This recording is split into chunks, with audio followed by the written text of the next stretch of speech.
In early December, as the first snowflakes began to fall, Margaret Wilson was planting the last of her bulbs in her home garden.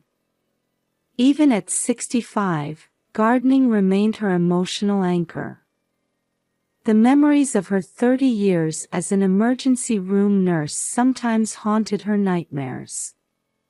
In those moments, the scent of soil and the life force of plants would bring her back to reality.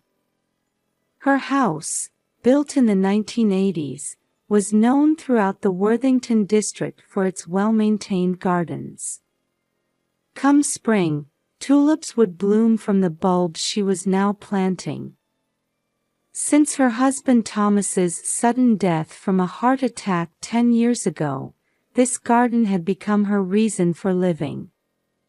On weekends, neighbors would stop by during their walks, looking forward to Margaret's homemade apple pie. She should have been enjoying a peaceful retirement in this quiet suburban neighborhood of Columbus, Ohio. Grandma. Turning around, she saw her 5-year-old granddaughter Emily running toward her, waving her small hands. However, something felt wrong.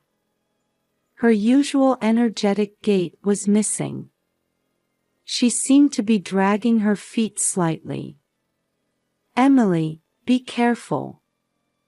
Margaret quickly removed her gloves and spread her arms to embrace her granddaughter.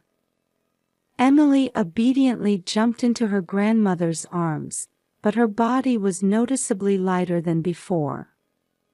For a child conceived after 7 years of fertility treatments, this weight loss was alarming.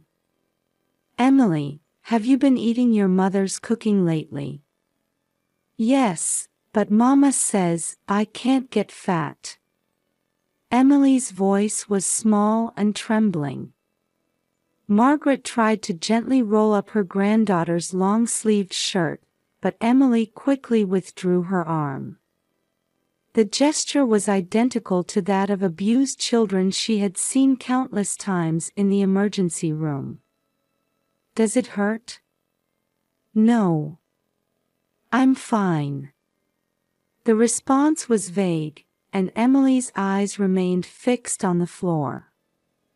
Margaret's intuition, honed by 30 years of experience with countless abuse cases as a nurse, began raising alarm bells. Her son and daughter-in-law's house was a modern townhouse in a new development, just 15 minutes away by car. Her son James, 38, ran a real estate business. Though outwardly gentle, he had a strong attachment to money. His wife Rachel was a former investment advisor, currently a full-time housewife pregnant with their second child.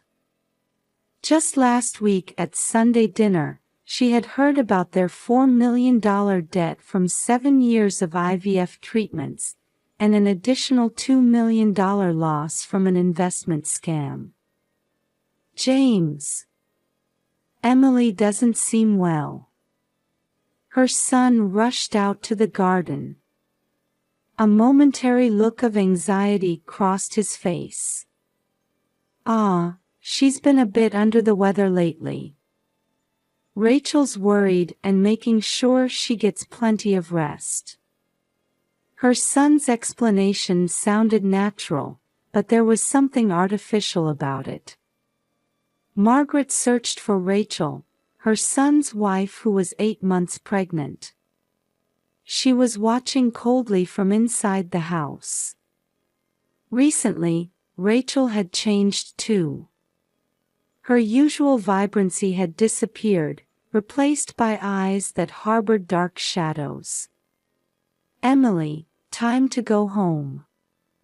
Rachel's voice was lower and colder than usual.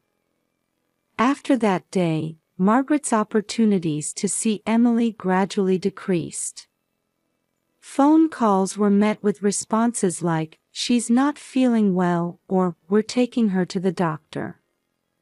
However, Margaret, with her connections to the local medical network, knew they hadn't taken her to any doctor.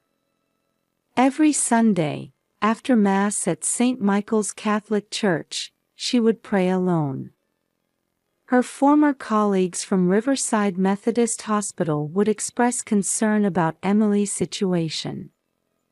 "Lord, please let my instincts be wrong." Every time she prayed in church, Margaret felt overwhelmed by anxiety.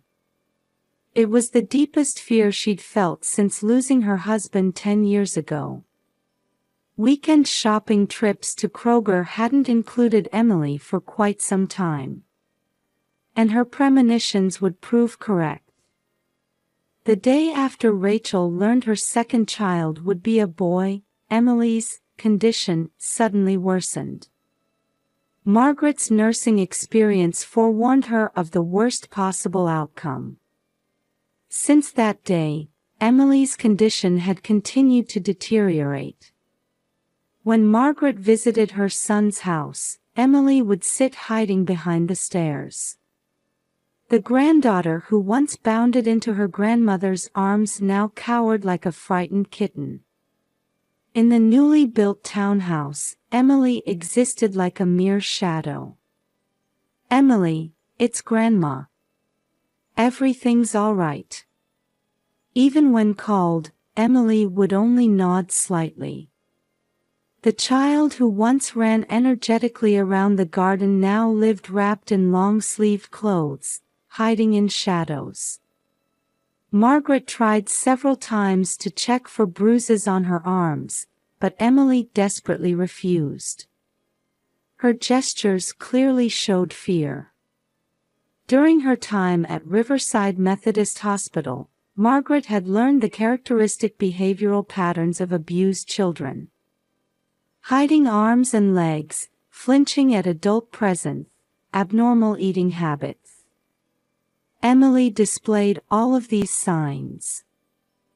"Have you been eating well lately?" "Yes, but..." Emily glanced around cautiously before continuing in a whisper, as if terrified of being overheard. "I eat, secretly, in my room." Just then, Rachel's voice rang out from the kitchen. A metallic, cold voice from the new stainless steel counter. "Emily. What are you talking about?"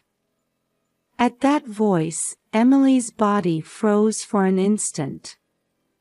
Margaret was reminded of her nursing days.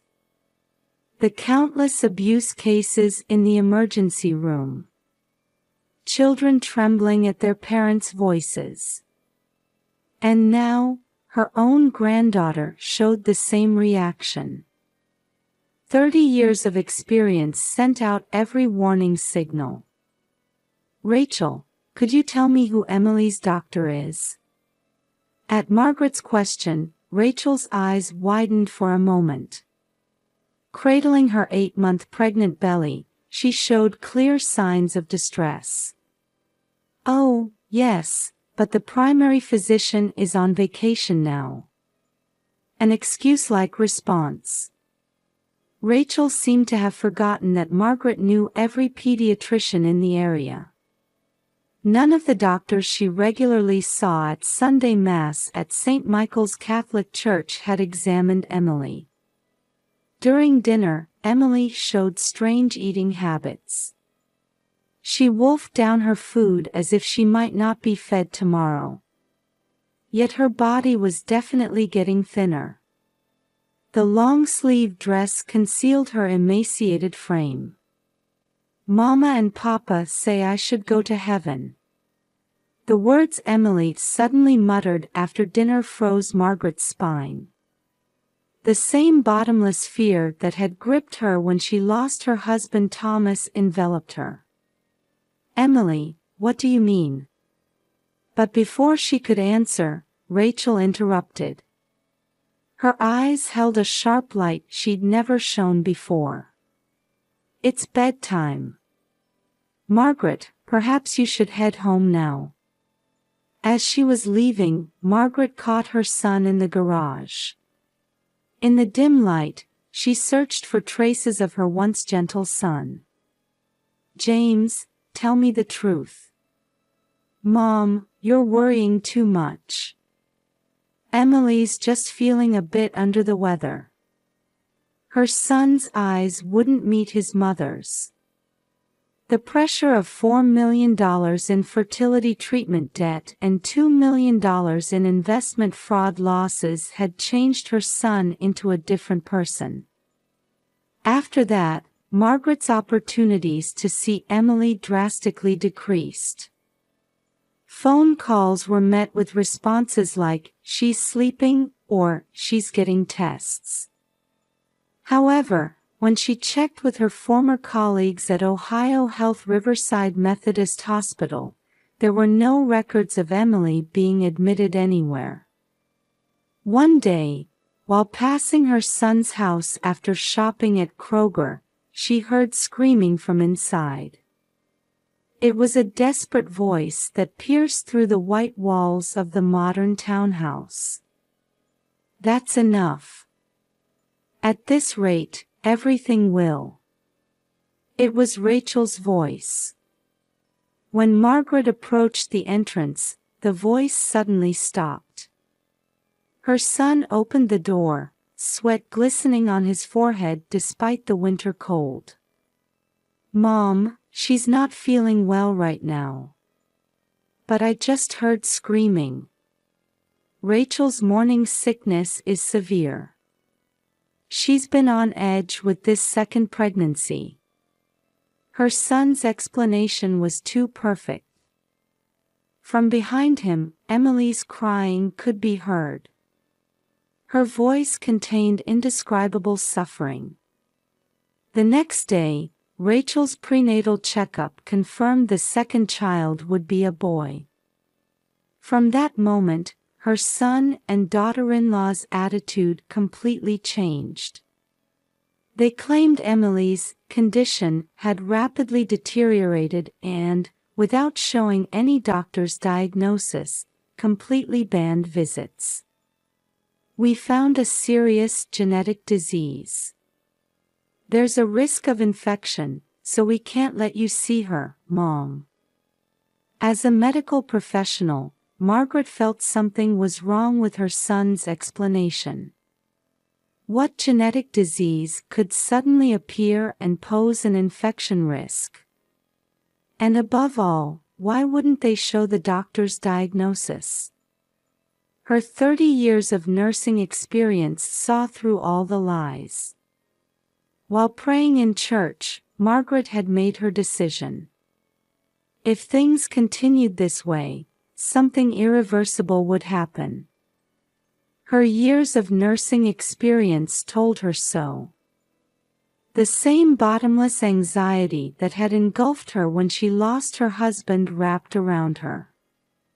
And her premonition would prove correct. One morning, with 2 weeks left until Rachel's due date, her son called. His voice on the other end of the receiver sounded hollow, as if coming from far away. "Mom, Emily has died." In that moment, Margaret's world stopped. Outside the window, Ohio's winter wind howled ominously. The 48 hours after hearing of Emily's death passed like a nightmare. Her son and daughter-in-law were rushing the funeral preparations with unusual haste. They said only family would attend. The cause was stated as acute organ failure due to severe infection, and the coffin was to remain strictly sealed. "The body is too damaged to show you, Mom." Margaret countered her son's words with her 30 years of nursing experience. If it was organ failure from infection, there needs to be a report to the health department. What's the report number? Who was the attending physician? A moment of silence. Her son's face tensed. Everything's already been arranged. Mom, please don't worry about unnecessary things. That night, Margaret had a dream. Her husband Thomas appeared, telling her to protect Emily. When she woke up covered in sweat, the full moon cast an eerie light through the kitchen window. The day before the funeral, Rachel suddenly went into labor. 2 weeks earlier than expected. Mom, can you handle the funeral preparations? We need to get to the hospital. After her son and daughter-in-law left for the hospital by ambulance, Margaret was left alone with the funeral director. The man seemed to want to say something. Mrs. Wilson, actually. He looked around cautiously before continuing in a low voice. There are strange sounds coming from the coffin. Margaret's heart nearly stopped. Sounds? What kind of sounds? Like someone moving inside. At that moment, a faint sound could definitely be heard from the coffin. The funeral director left with a pale face. Margaret approached the coffin with trembling hands. In her 30 years as an emergency room nurse, she had seen countless corpses. But never had there been such a terrifying moment. And then she heard it. Help me, help. A faint but unmistakable voice. Emily's voice. The moment Margaret's hand touched the coffin, she felt a slight vibration from within. As she carefully tried to open the lid, she heard the sound of cloth tape peeling from the inside. And then... Grandma. Emily was bound with chains, and cloth tape covered her mouth. It had slightly peeled off from tears and sweat, allowing her voice to leak out. Though her body seemed groggy from sleeping pills, she was definitely alive. Emily. It's all right, Grandma's here. Margaret quickly began undoing her granddaughter's restraints. Her efficiency was exactly what she had cultivated in the emergency room. Emily's body was cold, and her pulse was weak, but she was unmistakably alive. Does it hurt? Do you feel sick anywhere? Her nursing instincts kicked in as she began checking vitals. Emily's arms showed injection marks. She had clearly been administered sleeping pills. Mama made me take medicine. Papa tied me up. Emily's fragmentary words told the gravity of the situation. Insurance fraud. It clicked in Margaret's mind. Her son and daughter-in-law's $6 million debt. Emily's life insurance. And the birth of a male child. All the pieces fit together. Suddenly, her cell phone rang. It was the hospital. Mom, hurry. Rachel's going into labor. Her son's panicked voice. Margaret made an instant decision. All right. I'll be right there. After hanging up, she lifted Emily and placed her in her car. However, instead of heading to the hospital where her son and daughter-in-law were, she drove to Ohio Health Riverside Methodist Hospital's emergency room. The hospital where she had worked for 30 years. Where trusted former colleagues were. Dr. Johnson, please. Examine this child. And call the police.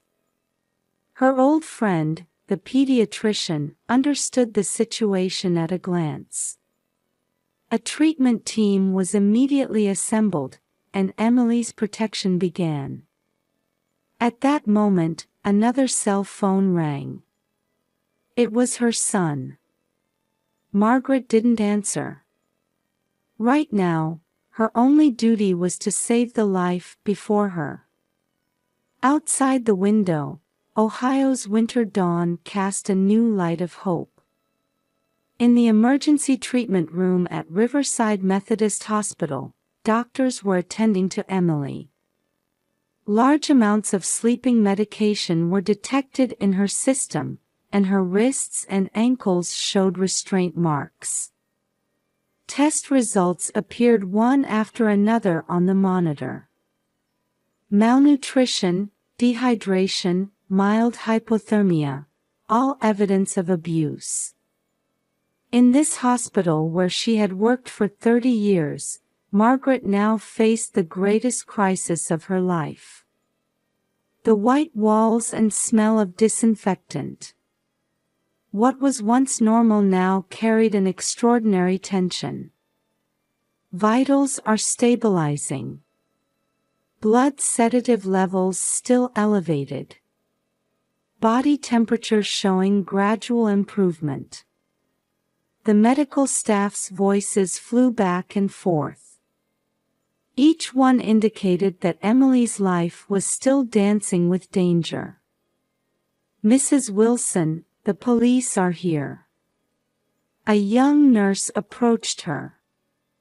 Her face showed both sympathy for her former colleague and concern for the gravity of the situation.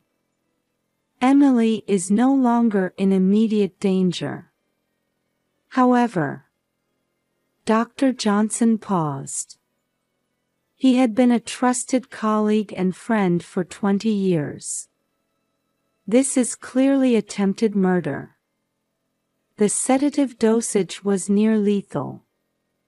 Furthermore, there's evidence of chronic abuse over the past few months, restraint marks on wrists and ankles, progressive malnutrition, bruising throughout the body. These are not accidental. Medical records flashed on the monitor. Emily's weight had dropped to 70% of normal over the past 2 months. Intentional starvation. And the drugs detected from the injection marks. Everything pointed to a premeditated crime. Just then, the hallway grew noisy. The sound of emergency transport sirens and hurried footsteps. "Mom! Why did you take Emily?" James burst in, his face contorted. Behind him, Rachel writhed in labor pain. Her white hospital gown was soaked with sweat. "Why? You're asking me why?" Margaret's voice was ice cold. The composure built over 30 years of nursing sustained her. $6 million in debt. Emily's $3 million life insurance policy. And the birth of your long-awaited son. Was it all according to plan? Trying to kill your own child by burying her alive. The blood drained from her son's face. Rachel screamed. Whether from labor pains or guilt was unclear. "No, that's not, we." At that moment, police officers entered the room. The sound of heavy boots echoed in the silent hospital room. "James Wilson, Rachel Wilson. You are under arrest for attempted murder, child abuse, and attempted insurance fraud." Rachel suddenly began screaming hysterically. "We had no choice. The fertility treatment debt, investment fraud, everything was crushing us. If only this child wasn't here, we could have a new life." Her screams echoed throughout the ward. At that moment, she was struck by intense labor pains. "Admit the patient. Prepare the delivery room." The medical team responded swiftly. Rachel to the delivery room. James taken away by police. His back no longer showed any trace of the once proud real estate agent, now just that of a criminal. That night, the truth emerged during interrogation. $4 million for 7 years of fertility treatments. $2 million lost to investment fraud. The desperate couple planned to use Emily's life insurance to pay off their debts. The confirmation that their second child would be a boy pushed them to make their decision. They tried to sacrifice their beloved daughter's life as a ticket to a new life. We started restricting her food 2 months ago. To fake illness, James stated flatly during questioning. His voice now lacked any emotion. Rachel obtained sleeping pills from a former hospital contact. We carefully planned everything so her nurse mother wouldn't notice. We told the funeral home it was severe damage from infection and arranged for the coffin to remain sealed. Each confession tore at Margaret's heart. In Emily's hospital room, Margaret held her sleeping granddaughter's hand. The regular beeping of monitors proved her certain life. The quiet drip of 4 fluids. The stable waveform of the ECG. All testified that her beloved granddaughter was truly alive. And in the adjacent delivery room, Rachel was giving birth to a boy under police surveillance. The birth of a new life and the collapse of a family. Opposing fates intersected within the white hospital walls. Police officers with warrants quietly walked the corridors. Margaret gazed out the window. Dawn was approaching. 30 years of nursing experience had saved a life, and maternal instinct had prevented a family's destruction. But this wasn't the end, it was the beginning of a new battle. She didn't yet know what light awaited beyond the deep darkness. Only Emily's warm hand conveyed certain hope. 3 months after the incident, on a spring morning, tulips bloomed in Margaret's garden from the bulbs planted in winter. Emily was seriously planting seedlings in a small flower bed in one corner of the garden. "Grandma, is this okay?" Her voice showed signs of gradually returning vitality. After the incident, thanks to swift action by Child Protective Services, Margaret had gained custody of Emily. She was also granted custody of her newborn brother. "Yes, that's very good." Next to Emily, 3-month-old Thomas slept peacefully in his stroller. Her grandson, named after her late husband. Here was the shape of their new family. As details of the incident emerged, support from the local community grew. The St. Michael's Catholic Church community promised to fully support the raising of both children. "Mrs. Wilson, is there anything you need?" Neighbors regularly checked in.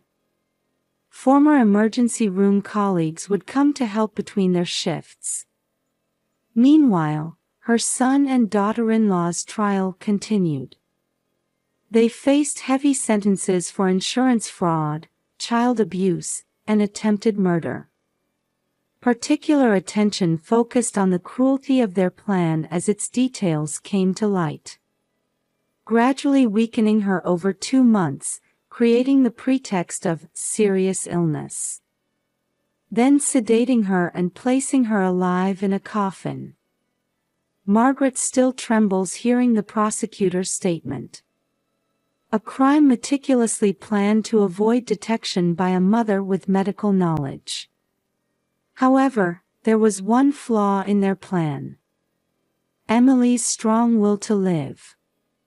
The cloth tape gradually lost its adhesion from her tears and sweat.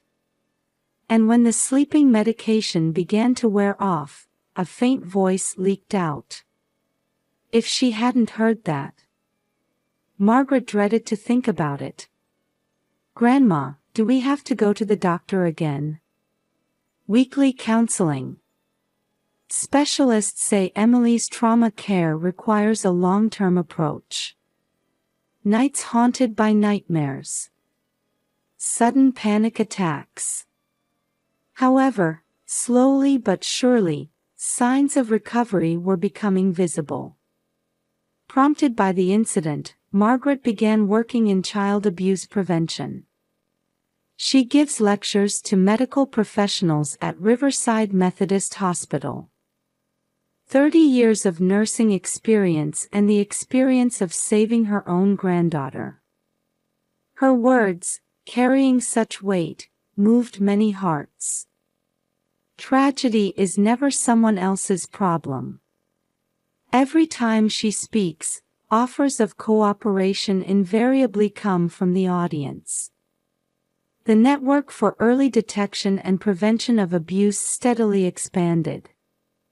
The flowers planted in the garden shine in the gentle spring sunlight. Emily peeks at her brother's sleeping face and smiles softly. "Thomas, when you're bigger, let's plant flowers together." Those words warmed Margaret's heart. True, their family had collapsed. But here was new life and hope. "Come on, let's all have lunch." The aroma of Sunday's special apple pie spreads throughout the house. Outside the window, spring breeze blows gently, and garden tulips sparkle in the sunlight. It seemed to herald the beginning